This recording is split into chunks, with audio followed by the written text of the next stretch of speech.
Bismillah. Assalamu alaikum. Myself, Muhammad Farad Hussain. We are from the Datawiz team. Today we presenting our final project. Our final project title was analyzing DC comic characters dataset to find statistical significance in character attributes. And my team member was Asif Muhammad Sadri and Bashir Shah.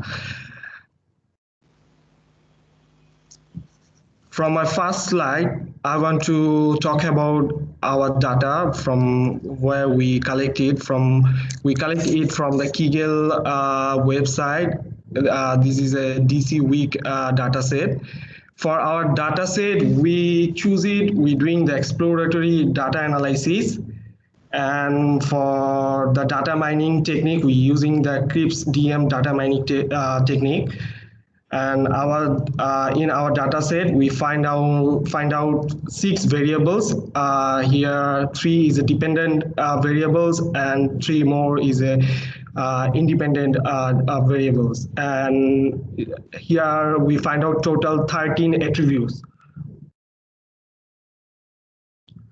What is a Crips DM understanding? The Crips DM understanding, we try to find out the difference between the correlationship of uh, character appearance and the character ID.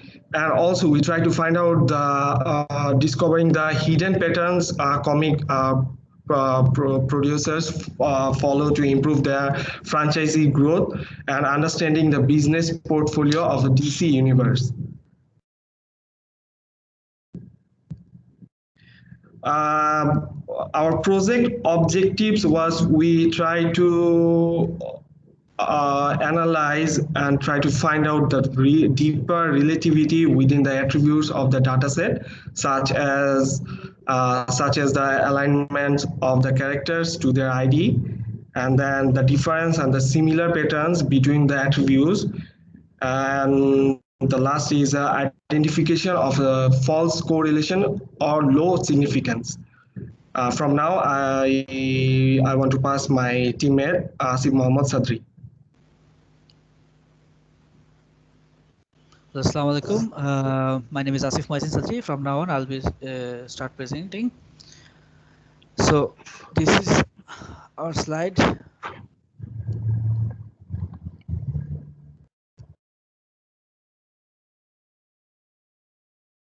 Okay, so we did some hypothesis testing for our study, and for this we have picked 3 null hypotheses, and those are: first, there is no correlation between the alignments of the characters being good and bad with their number of appearances. Then the second one is that there is no correlation among the identity of the characters uh, with their character alignments and their year of first appearance in the comic books.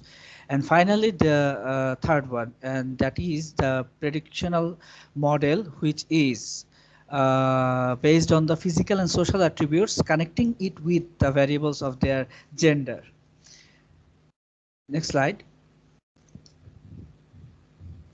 So these are our research questions. We tried to find we ran the possibilities of different variables one against each other, and we tried to find out we tried to answer these questions, which are if there's any relation between alignment with their appearance count, and if they have any kind of identity pattern maintained in the comics with their alignment, or if they have any kind of relation with other variables such as social and physical attributes.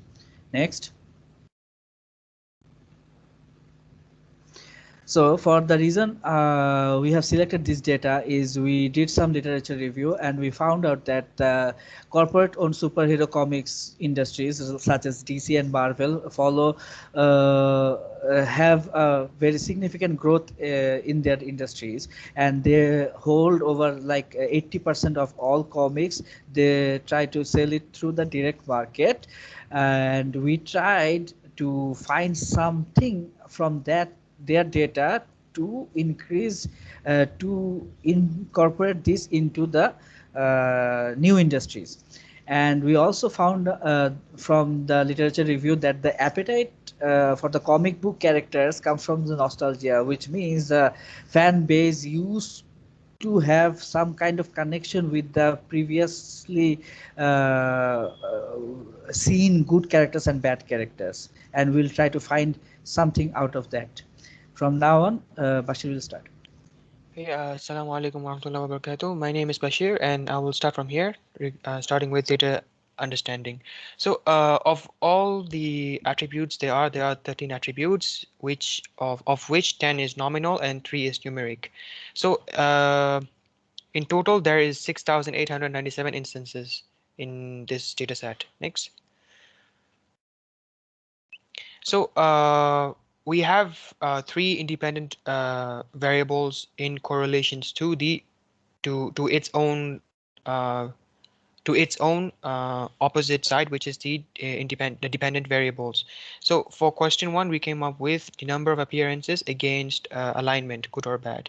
Second one is alignment, good or bad, and the number of appearances against identity, whether they are secret or public. Last one is the eye, hair, and life, which are the physical attributes, and with it comes along the identity and alignment, which is the social attributes, against the sex, which is the gender of the characters were comprising. Next. Okay, so for data preparation, we took some actions to clean and to made our data set be able to run, as well as to be able to find the objectives. These were the some of the actions that was necessary, such as removing 4 attributes, of which the first one is URL slug, which is we removed the because why we removed it is because of URL origin is not needed. Second one, page ID, we removed it because no connection with other variables, so we couldn't find any relevancy to the other attributes that were available. And then the third one is name. So there is no business relevance, and as well as there is because of the uniqueness of each character's name, it was unable to be put into categories, or when you use classification, it was unable to put into classes, different classes, which is why name was also not necessary due to these reasons. And then the last one is GSM, because 6,832 data were missing from the initial one. So there were 6,832 black entries. That's why we removed GSM. Lastly, the problem with the load error is that we were unable to initially run the data set because due to the fact that the attribute name, some of the names in the attribute has apostrophe in it. So it was mentioning the same error, that error instances in certain row, certain instances. So then we have to go and remove the apostrophe, and only then we were able to run it. So this was part of the data preparation process. Next. So for data modeling, we have to select a model that was compatible with our data set, and our initial motive was to find the pattern and to find the distinct relationship between 2 or more attributes of the data sets. So which is why we ran every possible model that was there in Weka, and we were only able to find a proper relationships and a proper link between certain attributes using only logistic regression and decision tree. So which helped us interpret the hidden pattern of the attributes. So among the results found, we found what do you call this? We found patterns amongst 6 attributes, which were sex, number of appearances, alignment, hair color, eye color, and ID. Next. So for our model evaluation, first we tried to answer the question number 1. And for this question, we tried to run the variables of appearance count and the alignment, where appearance count being the independent variable, the alignment being the dependent variable. And when we ran the logistic regression, we found that the correctly classified instances were 53.5%. Which is significant, but not that much. But and we ran the same variables against alignment and running J48 decision tree. We found out that 55.5% correctly classified instances, and it gave a good tree with 2 branches. However, being having this good ROC curve value, these correctly classified instances are below 60% threshold mark which we have set for the model, and only for that reason this model for question 1 has not been accepted in our studies. Next. Okay, so for the model evaluation of question 2, this involves three attributes, which are first appearance year, as in which year the character is introduced, and then the second attribute is the alignment of the character, whether they're good or bad, against the dependent variable, which is the identity, whether it is kept secret or it is kept public. So when we ran this in logistic regression, we found that there were 61% correctly classified instances with ROC value of 5.9 as well as 6.0, which is approximately at 6. So it's relatively reliable. And then when we run it in decision tree, we have a very distinctive and also informative tree over here. We can see then there is 63% classified correctly classified instances. For if we were to interpret this tree, we can conclude that amongst the same patterns were repeated from the 1930s, and it was repeated again on 2003, which is that which means that the secret identity of good characters in 1930s are dominantly larger than the amount of the public identity. The same pattern is repeated in 2003, where the large amount of the secret identity is above what is of public identity. Next.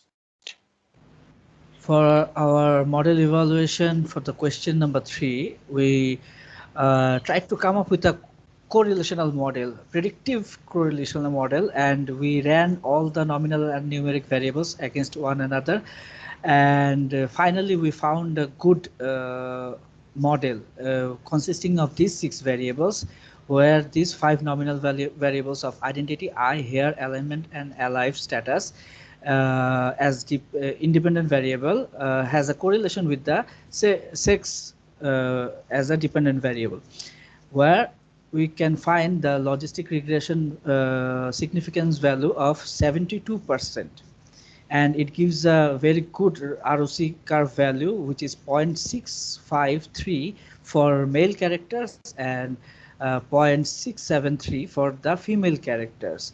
So we have accepted this model as having a good significant value.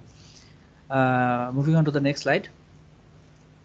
Okay, so lastly, for the deployment of all the 3 models that we have run, we chose the model 2 and model 3 because it shows significance, first of all, and it also shows relations between the attributes, and thirdly, it shows the repetitive patterns that were discovered by running this test. So how is that contributing towards the business gains, and also how is it contributing towards the comic industry? Because by providing with these patterns, we were able to identify which attributes of what kind and which correlation is able to aid and assist with the sales and also influences, because certain characters are merchandised differently, and those patterns are somewhat invisible. So by creating this patterns, we can easily identify and also gain from that. So similar trends and patterns were found in 1930s, which is a repetition of what I said in model 2. And then lastly, we found that correlations of ID, alignment, and year. And also we found that there is a correlation between sex, physical, and social attributes. So that is our conclusion of it. Thank you very much. Thank you very much, everyone.